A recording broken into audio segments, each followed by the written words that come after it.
ঈদের আগের ৩ দিন এবং পরবর্তী ৩ দিন মহাসড়কের ট্রাক, কাভার্ড ভ্যান ও লরি চলাচল বন্ধ থাকবে। ঈদযাত্রা নির্বিঘ্ন করতে নেওয়া হয়েছে এই উদ্যোগ। ফলে মহাসড়কে যানজট এড়ানোর আশা করছেন সংশ্লিষ্টরা। মহাসড়কে ঈদযাত্রার আরও খবর জানাতে টাঙ্গাইল থেকে এই মুহূর্তে সরাসরি যুক্ত হবেন সহকর্মী আহমেদ রাসেল।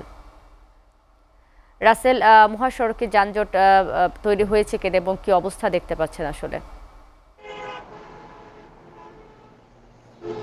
শারমিন, আমি যদি আপনাকে মহাসড়কের চিত্রটি বলতে যাই তাহলে বলতে হবে যে একেবারে স্বাভাবিক সময়ে যেমন যানবাহন চলাচল করে সেই রকমই কিন্তু আমরা দেখতে পেয়েছি সকাল থেকে। বিশেষ করে মহাসড়কের বিভিন্ন পয়েন্ট এলেঙ্গা, রাবনা বাইপাস থেকে শুরু করে আশিকপুর বাইপাস পর্যন্ত আমরা কিন্তু এই জায়গাগুলো ঘুরে এসেছি। সেখানে কিন্তু দেখতে পেয়েছি যে একেবারে স্বাভাবিক সময়ের মতো যানবাহন চলাচল করছে।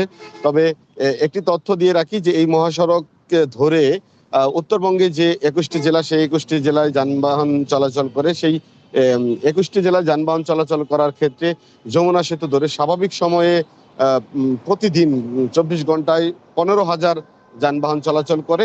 তবে গত ২৪ ঘন্টার পরিসংখ্যানটি যদি বলি, সেই ১৫,০০০ থেকে ছাড়িয়ে কিন্তু প্রায় ৩ গুণেরও বেশি ৪৬,০০০ যানবাহন চলাচল করেছে।